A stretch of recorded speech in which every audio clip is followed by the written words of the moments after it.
Yeah, sure. My name is Jason, and you're welcome to Jason's Room.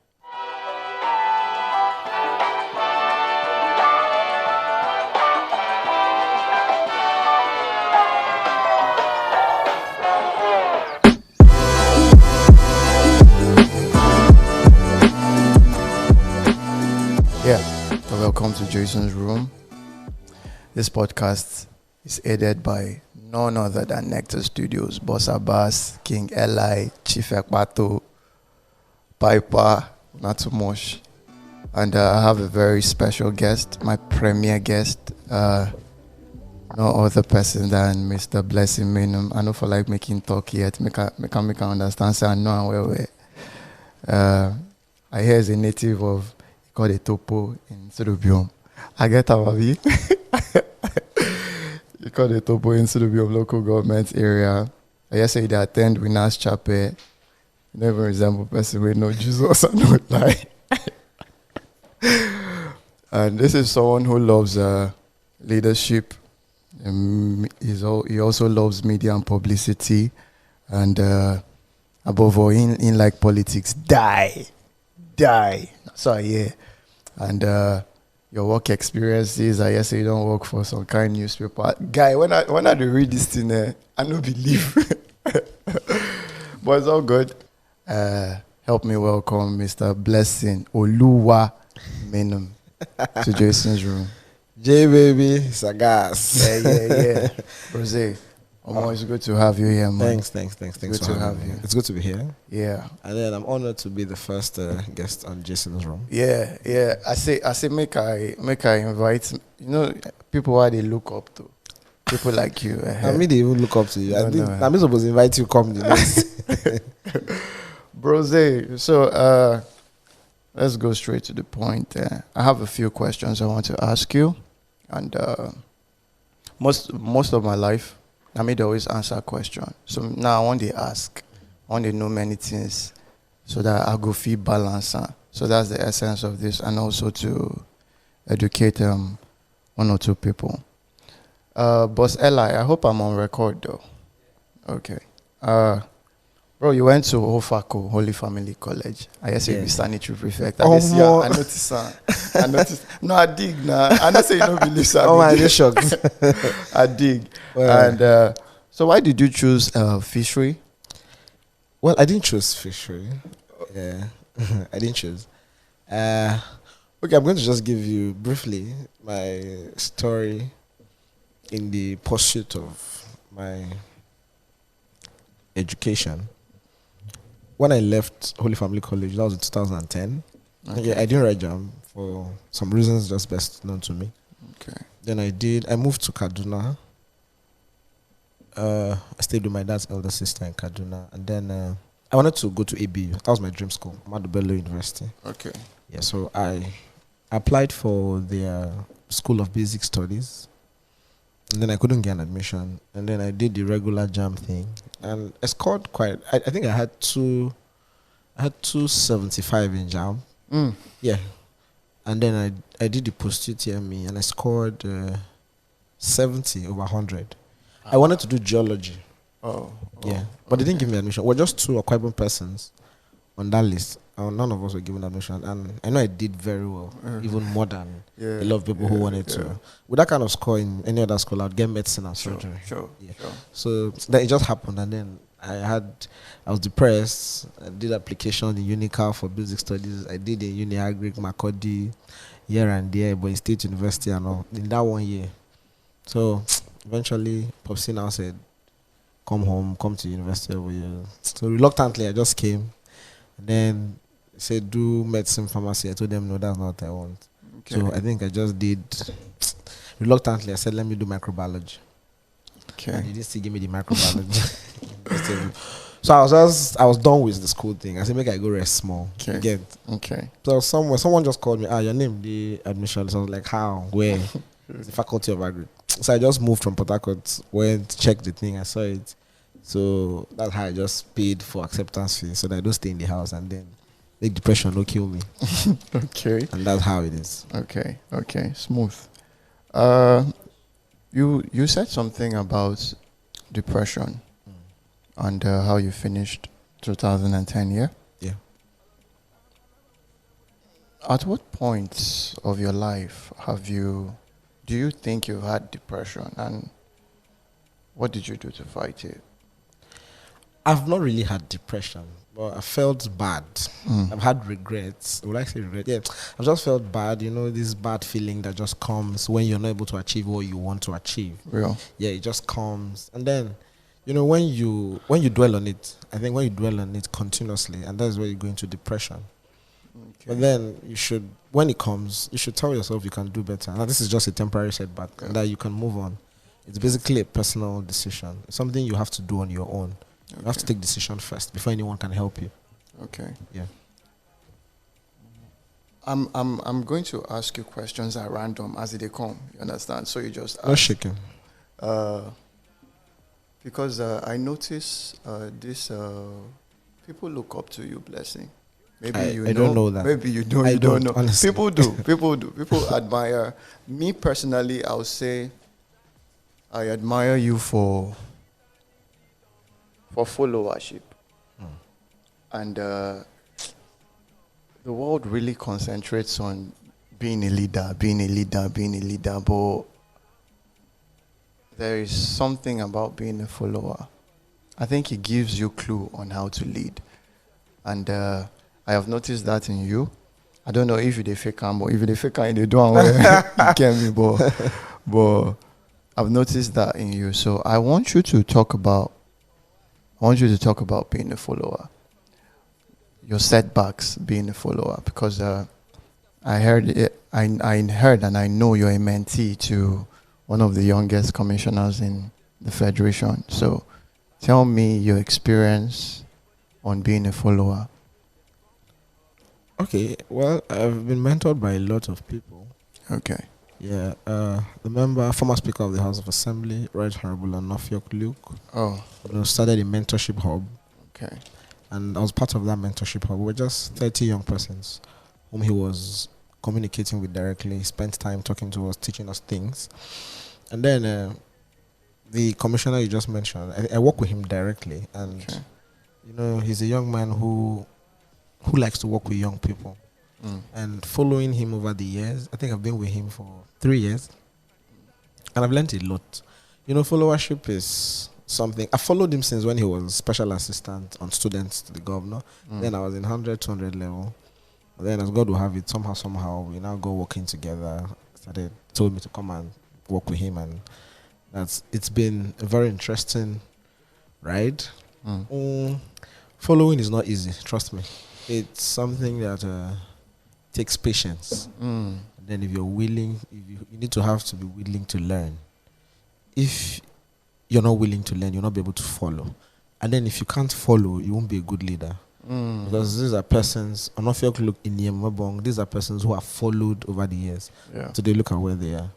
So I know their story, I know who and who they follow, I know how they've been able to be patient, to walk.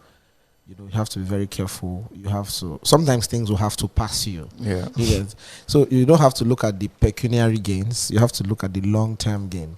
So do you want to enjoy now and suffer later, or you want to suffer now and enjoy later? So it all depends on what choice you want to make. So following is not easy. You have to be patient. Sometimes there are things that you think should have been for you, and then your leader will tell you, no, this is not the time. You have to wait.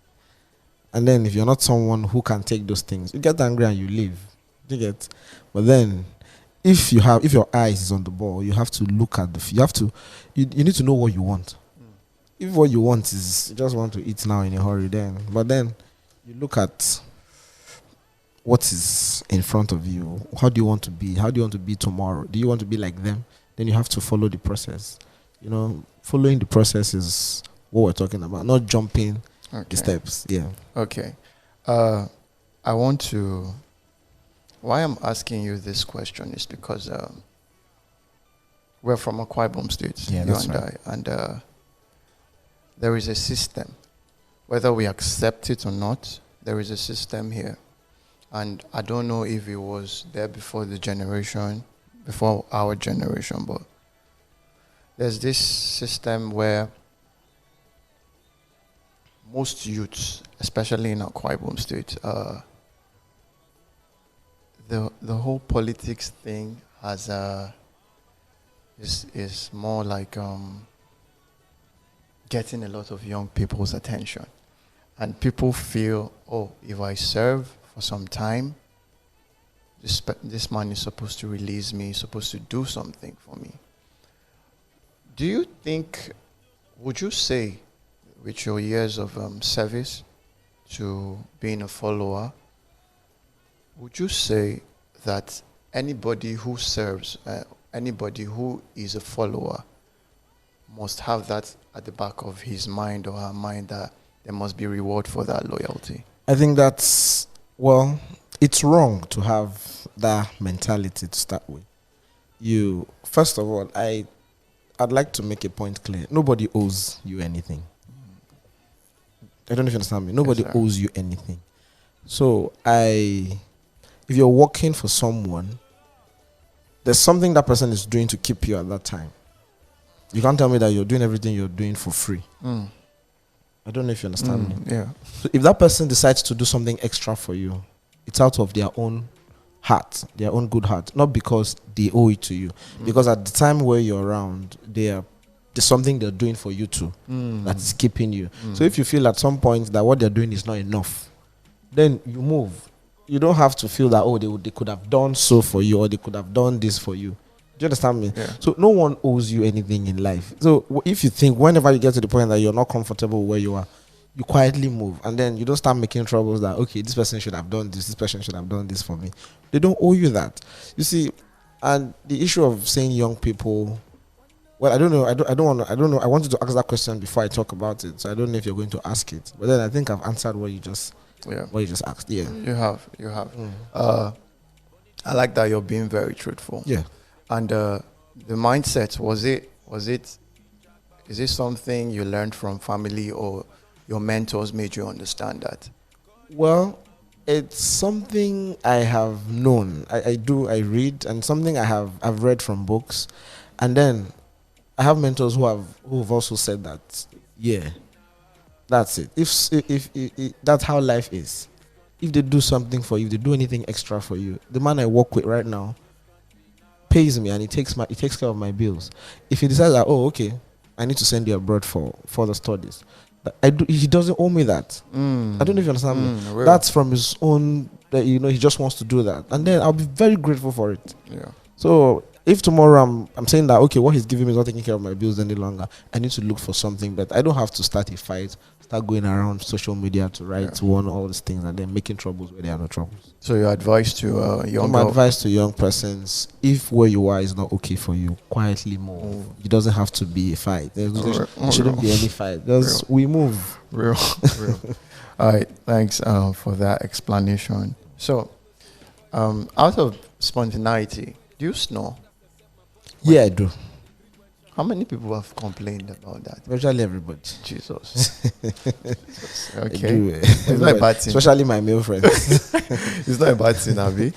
Well, I don't think it's a bad thing, because anytime in the morning when they keep saying, oh boy, you just snore, I tell them, first, I'm very tired. Yeah. Secondly, the Bible says God giveth sound sleep to those he loves. Oh, and I try to explain to them that sound sleep means when you're sleeping, I'm making a sound. And that means I'm sleeping, I'm having a sound sleep. So it means God loves me. So if I know this snore, I'm going to go ask God why. So in that sense, now good thing. Now good thing, bros. Nice. So, tell me about your family. How many boys? Family. 2 boys, 1 girl. 2 boys, 1 girl. Yeah, second boy. Okay. I'm arriving at somewhere. That's why I'm asking that. Okay. Was more attention given to your sister than you guys? Well, yes. With reasons. The girl came last.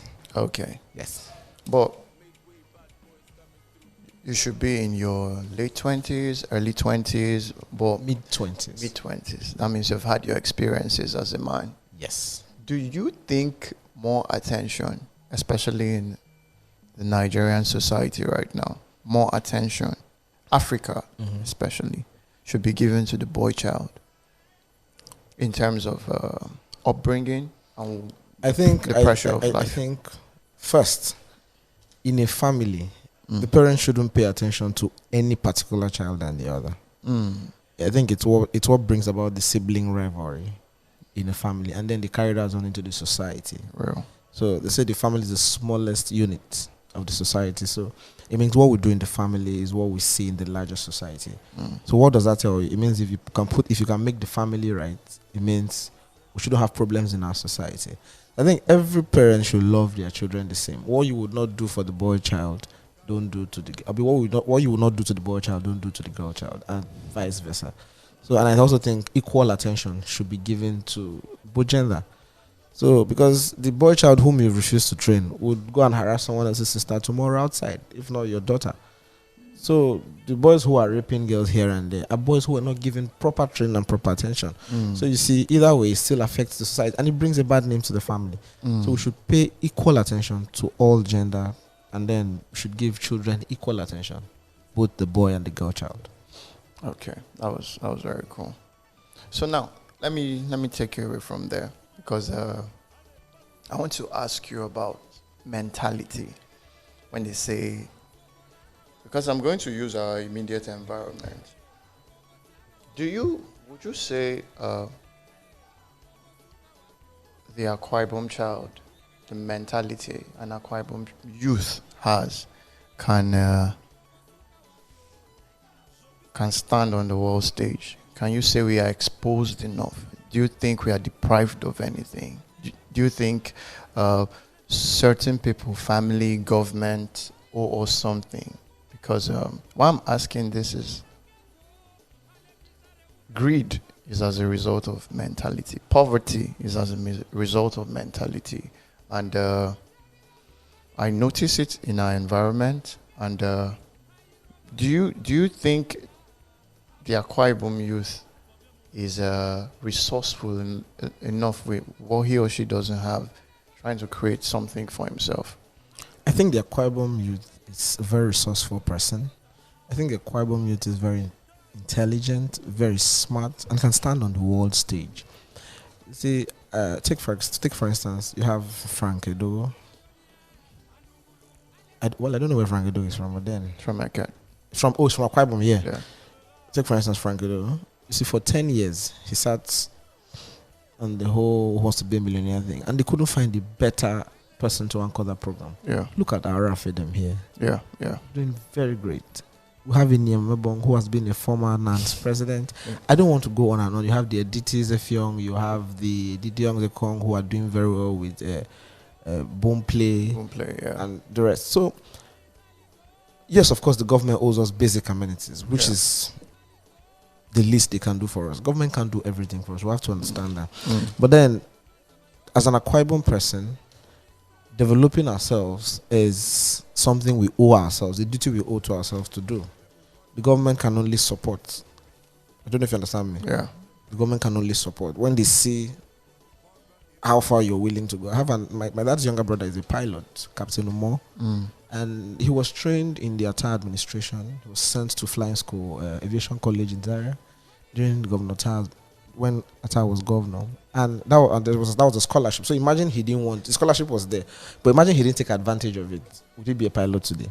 So you need to show interest, and then government can support you. Government will come to your door and knock and say, "Come and go and be a pilot, or come and go and be a sailor." You need to come out first. You need to show interest in these things. But then, generally, I think an Akwa Ibom person can do well anywhere in the world.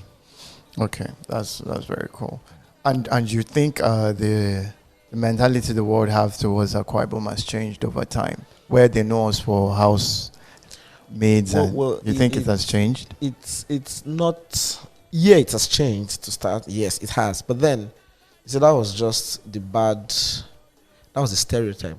I don't know where that came from. Yeah. But then it's not. I've seen house helps who are Igbos who are from different tribes, so I didn't know why that of the Akwa Ibom was too pronounced. Okay. But then, I think we're good now. They don't do that again. Yeah. Thanks to fine PR. now. Thanks to PR. I think that is something. Yeah, we don't do that again. Really, and with the Child Rights Act that was passed, so we're good now. Okay, Mr. Blessing, it's nice having you here. My pleasure. For being my premier guest on Jason's Room. We should go on a break, but no breaks, man. No breaks. Let me ask you this question before I go on a break. We go on a break. Does Akwa Ibom have a cultural identity? Yes, we do. I think everybody. Okay, let me hold you there. Now, I'm going to say this because this is a podcast. I'm free to say anything. Anytime I'm in Lagos or I'm in Abuja, it'll be, guy, where are you from? I say I'm from Akwa Ibom. I say, Omo, una women. That's the first thing they say. And they say, Omo, una food. Now, if you say, if our women are being known, I don't know where they got it from, and the food too, can that be qualified as a cultural identity?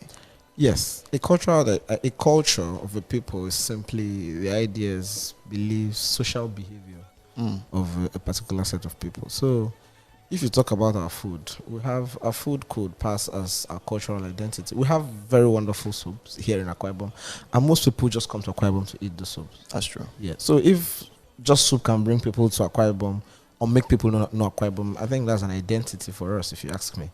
And then the whole your women, we have very beautiful women in Akwa Ibom. We're not going to. It's not our fault that our ladies are very beautiful, but then beyond that, whatever anybody thinks, I think that's their personal problem, because we have Akwa Ibom women who are doing very well around around the world. If you look at most governors in Nigeria, you won't even know that their wives are Akwa Ibomites. Sure. Akwa Ibom women who are first ladies all over this nation, both former and current. So that's what Akwa Ibom women are known for. Okay. Yes. So how can we capitalize on this identity and we make money off it?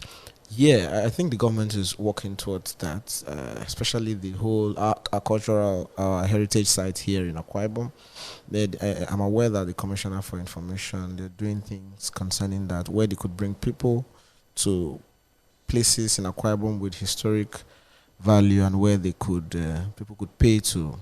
There's a place in Kenya where you pay to just see baboons and monkeys jumping around. And you pay very huge sum of money for that. And you have a place like the Bridge of No Return in Ikodobasi, where you transported slaves. And that's a place where people should go and learn. The Women War Memorial still in Ikodobasi, the Lord Lugard House still in the Amalgamation House in Ikodobasi. And a lot of places like that in Ikodobasi where these things, the slave trade, the Utaiwa, around the Opobo area. So we have lots of heritage sites. D2, you have the rolling valleys. I think the rolling mountains are so of it too.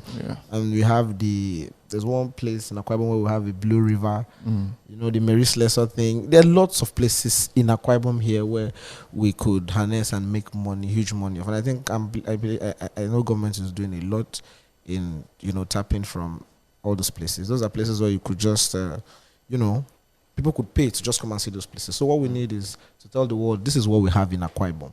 This is what you can do in Akwa Ibom. So you can visit Akwa Ibom. You know how they used to do then the whole Malaysia advert. So you're working under the Commissioner for Information.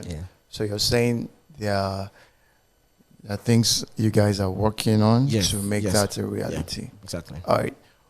So guys, you've been listening to Mr. Blessing Benham, aka Oluwa Blessing, on Jason's Room.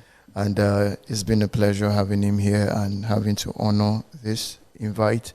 So we'll be playing a song right now. When we come back, we'll talk about the current affair in Nigeria, which is EndSARS.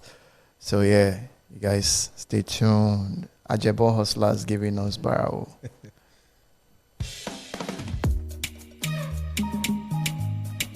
Yo lo lo lo lo.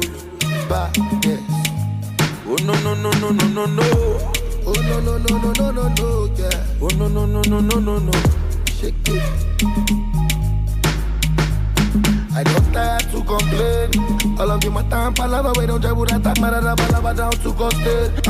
I'm on the people don't tire. That's consequence. But one no day now. Situation go change. One no day now. Put up to it. One no day now. Start use their brain. One no day now. Stop use of brain. Them been para, angry mob them killing para. back in about. Bunny the body, them do I'm like Nama. Them conking or go. Wipe am 2 by 2 in jackpot. 4-4 coat out. Lokpa don't show, everybody don't cow out. Call him mama. Lokpa don't show, everybody don't jackpot. Yeah. This country now. Yo lo lo lo lo. This country now. Ye le le le le le le. This country now. Yo lo lo lo lo. This country now. Ye le le le le le. Badass. Jack, governor. Panita niti domono. Panisi governor. Anita niti domono. Panisi governor. Anita mikpi governor. Panisi governor. Anita niti domono. The masses they para cause rubber no dey. Every second and hour bro say politicians they loot us. Olokpa they shoot us. Abobi try put us the yawa mogbe. Aye, he dey weigh me sometimes. A brother turn against his brother for life. A mother turn against her daughter. But why? I say I know hear you, you tell me but why? 8 years ago, my man she dem pay fam. He say who say them no say your boy then deaf fam. They no gree chef fam. Pray the scars, and set my boys on fire. Nobody gree when charm. Them been parao, angry mob them killy parao. Back in about, bunny the body them do I'm like Nama. Them conking or go, wipe am 2 by 2 in jackpot. 4-4 coat out, Lokpa don't show, everybody don't cow out. Call him mama, Lokpa don't show, everybody don't jackpot. Yeah. This country now. Yo lo lo lo lo. This country now. Ye le le le le le le. This country now. Yo lo lo lo lo. This country now. Ye le le le le le. Jack, governor. Panita niti domono. Panisi governor. Anita niti domono. Panisi governor. Anita mikpi governor. Panisi governor. I was thinking this song should be like the song for the EndSARS movement. This country now. Because I'm on the country now. Like the country in a real war. Like, how do you open fire as a military man after swearing oaths on civilians, people without ammunitions? Like, it's terrible. It's beyond imagination. I can't imagine how people did there as they open the fire, then still they sing national anthem on top. Guy. That's bravery at its peak, man. Like, the bravery was epic, and our heart goes out to the people who lost their lives, the families and friends, loved ones. These are trying times for the country. So what's your take on the EndSARS movement? Do you think the youths overdid it? Do you think we went more than we should have? No, on the contrary, we did exactly what we needed to do. Well, you see, for 60 years since independence, Nigeria hasn't been able to give to its future generation what it should give to them. Real.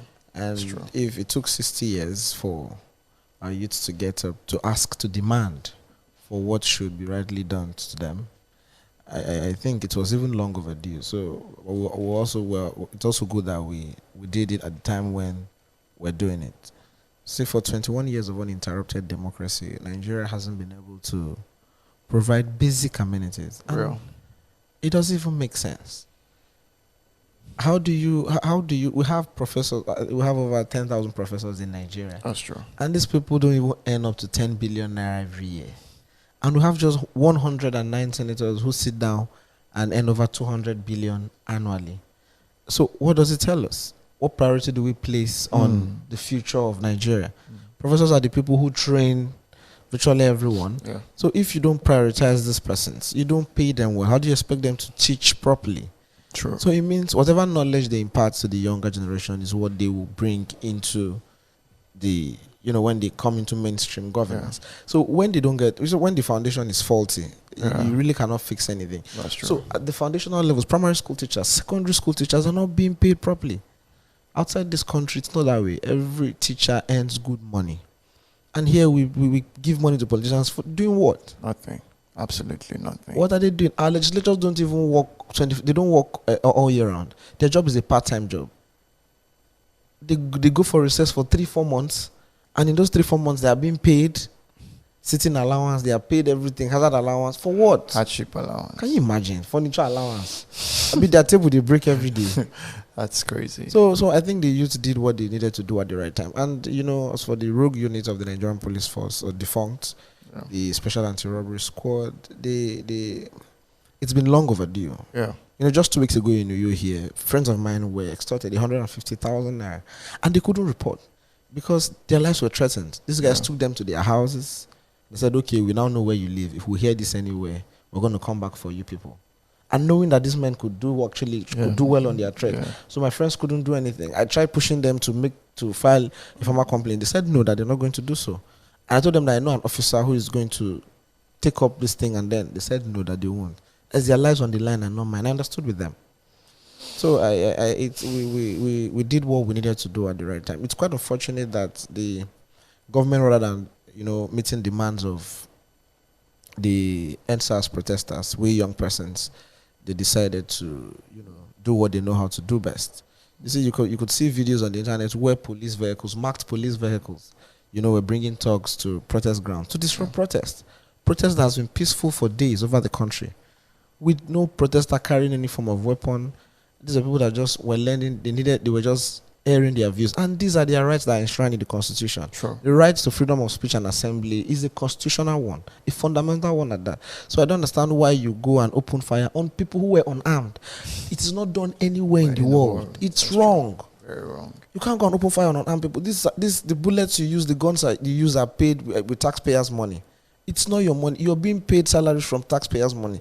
So you're supposed to protect. In fact, why do you bring the military into what's wrong with the police? Yeah. We're even complaining that the police have been, and you're bringing the military.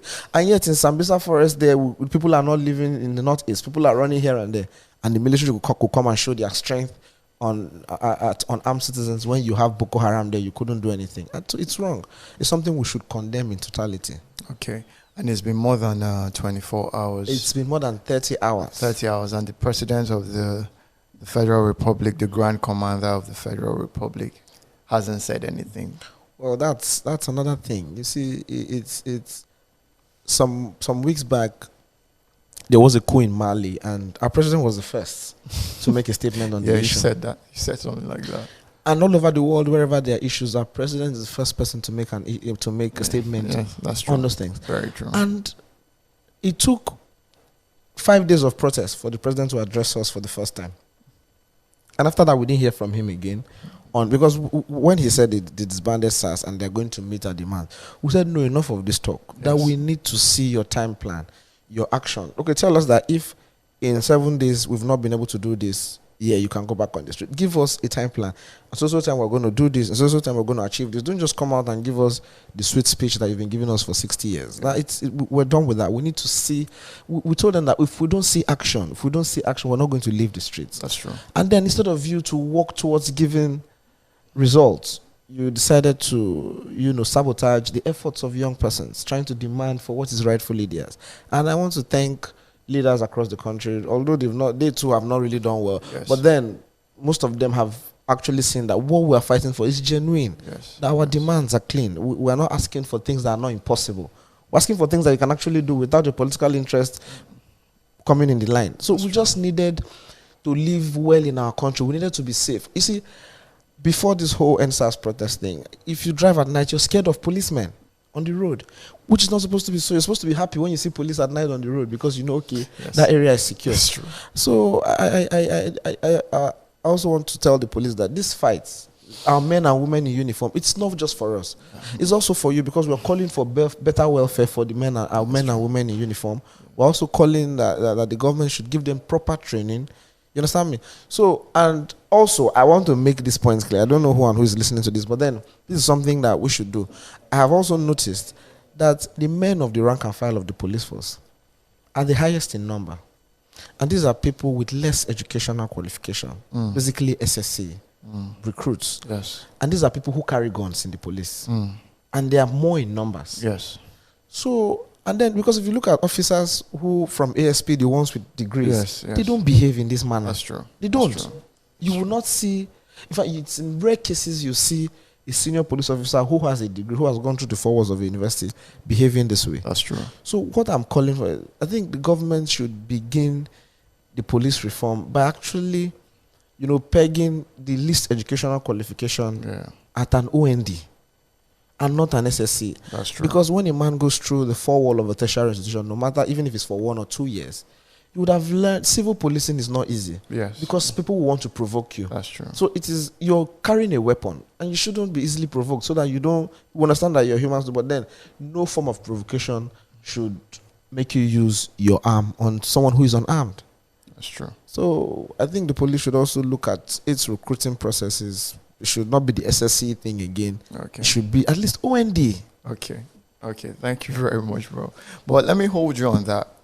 There's this argument, like Falano's son, he was rooting for a 5-point agenda where it favors the police. And Fela Kuti's son, Seun Kuti, was against that notion. There was an argument, and there is an argument ensuing online that if the police have something against...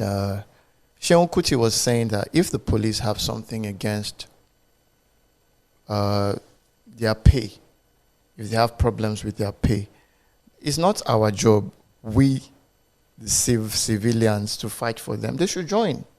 They should join and clamor for an increase. They shouldn't. It's not our job to do it.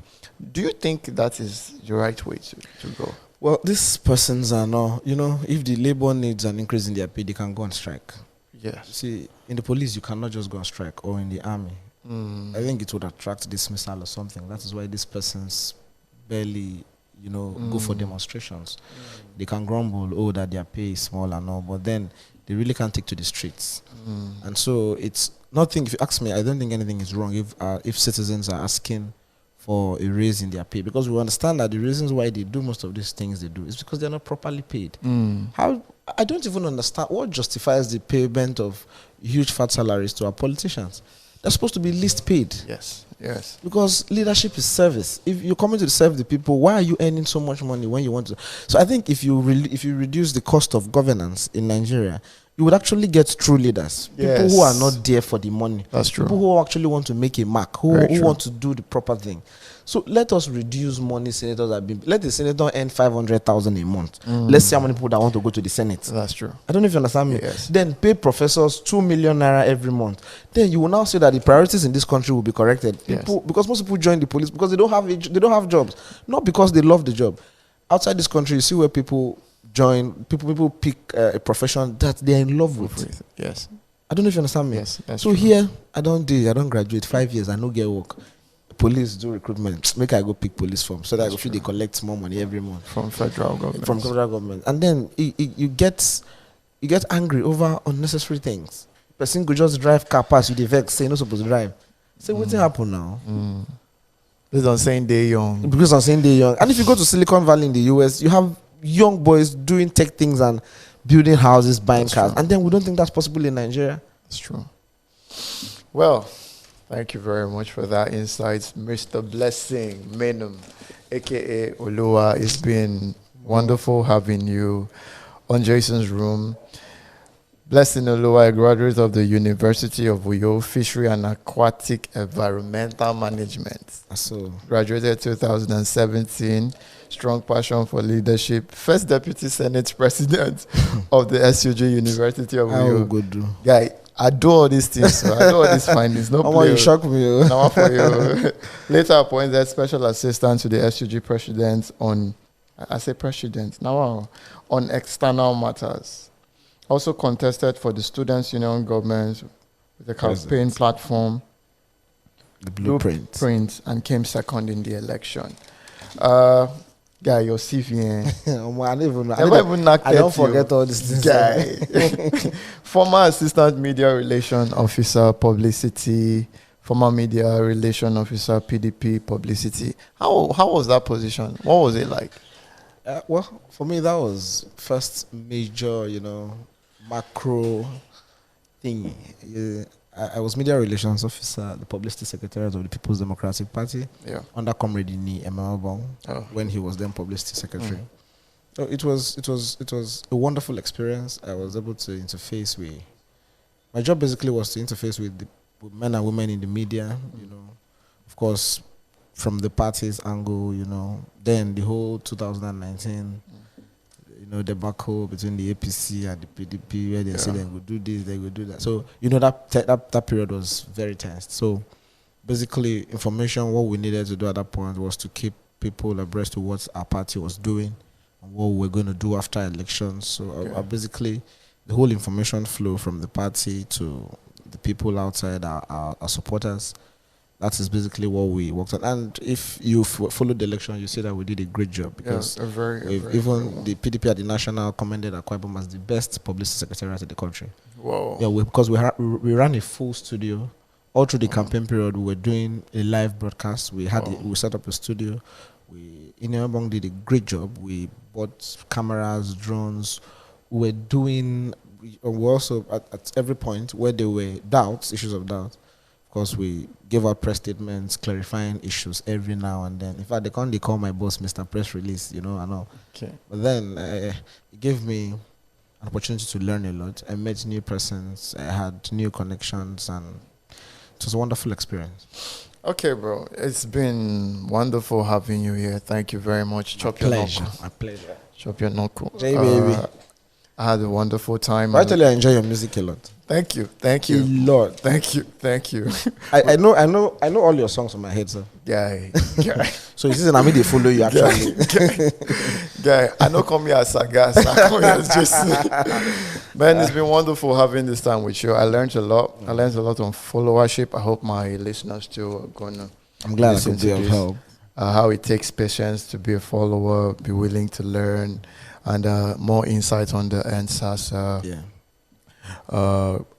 movement and the police reform. That was very educative.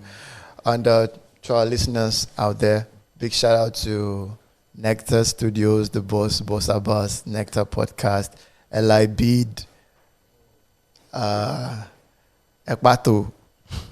I beg share. Why did you forget? If it makes sense, in name no they sound like now I need look in face, think say, this guy name himself. You don't even resemble Ella, wait till be this your G name again. This one on blue. Piper.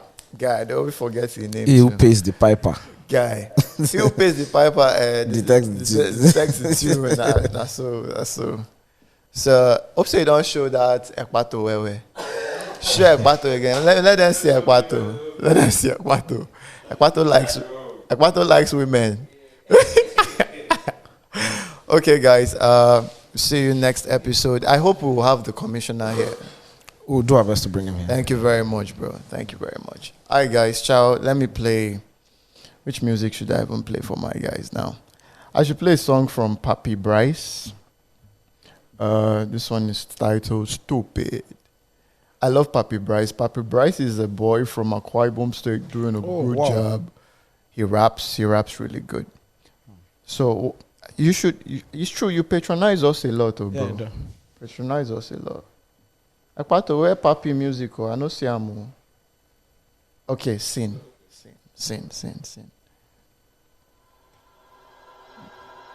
Okay, guys, bye. But let this one play. Yeah. Hey. Tell him, boy.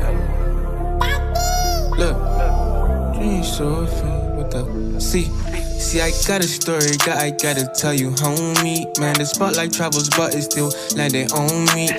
I could not believe that I doubted the only. Yeah. I could not believe I was stupid like this. Wait. Hello. Right. I was stupid like that, yeah. See, one time for the time, so piece of me got missing in action. 2 times for the time, I put it together, immediate action. 3 times cause I'm living it, I'm getting love from the man.